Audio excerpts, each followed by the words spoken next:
Hi everyone, welcome back to Henley Aquatics, and it's that time of the month again. Past month's activity in the fish room. What's new? What are we planning on doing? What has changed? What fish have bred? What plants have been propagated? Not much, mainly more on the side of the plants, but I'll explain that later.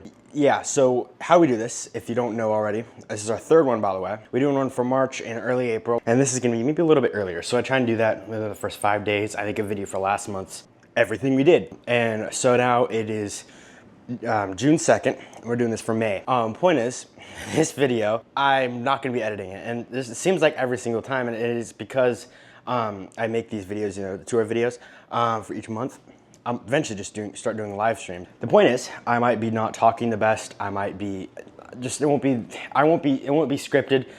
So yeah, if you enjoy our videos or other content, you've seen this before, you're also in the aquarium hobby and you'd like to learn more things, I'd recommend subscribing to us. We're a growing channel on Facebook Marketplace selling plants and fish. Well, it's just shrimp, guppy grass, and dwarf sagittaria right now, which are both for $2, and guppy grass is only one for $1. I also have some bulk teals, but yeah, I've made a little over $1,500. I actually got 40 bucks today of sales. I actually sold all three of those things, a little bit of each, so I'll show you that too, what we sell. So essentially, we just recently had a garage sale. So forget about this for a second.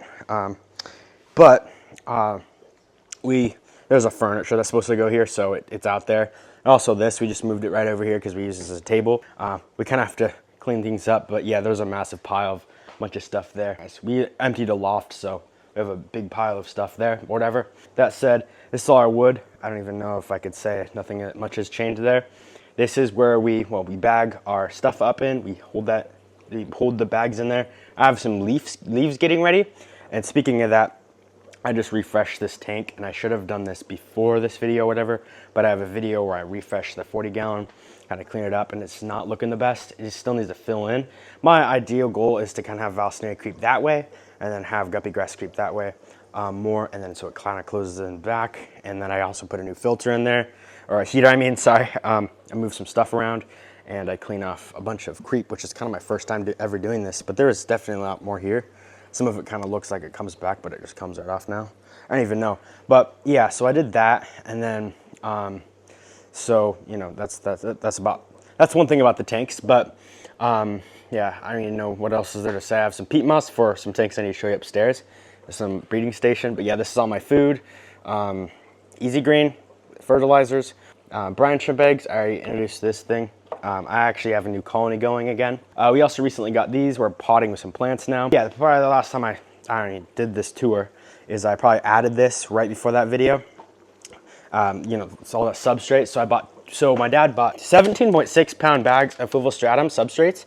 Are like 60 bucks. He bought them for $25 a piece. So they're all in total, like, I don't know, $250 instead of $500. And so he's been selling them for like $25 a piece to me. So I bought 2 of them. I filled those up and probably topped some off a little bit here. And then these I'm leaving empty, I'm potting these because these are my grots. These are my breeders, 10 gallons. I kind of went quick through that, but I just planted all these recently. I probably actually planted that even in like the last tour video. You saw that guppy grass there, but it grew a lot. And that guppy grass too. I got these splitters. They have barbs on them. They're just little ridges. There's one like kind of large one right here that the tube goes up to connect. These are splitters for all these tanks.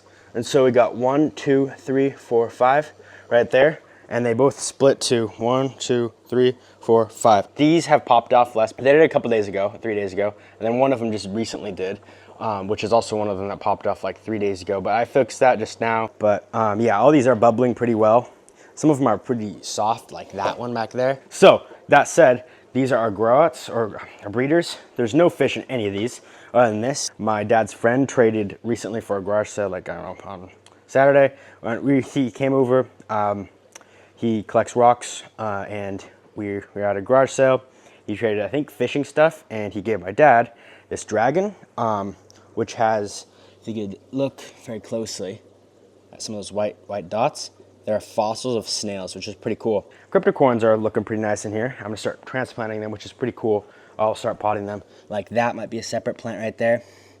that, definitely. I did a video about it. It's right here in the corner if you wanted to click it. Yeah, I just collected them from down at the river, used a shovel. They're like kind of in clay. Half of the rhizome, the root ball, is above ground. I was gonna say water, and then I just scoop them out. They like lush water areas, so like a normal fern. My mom also has a pothos plant, and actually we did clippings. Look at their roots. They're rooting like crazy in here.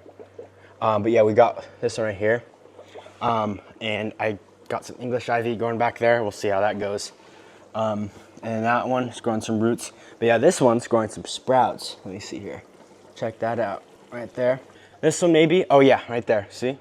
Other than that, we got some stuff from Boost Plants. But I bought a tissue culture of this stuff right here, of this Monte Carlos and Echinodorus. And then right here we got some drought fern trident, and all over this, like, it's why there's a lot of tannins in there, you know. But yeah, I put that there, almost makeshift, maybe not, but that's a Anubias cophifolia, so that's pretty cool. But that's our, I think, red blade, Bucephalandra.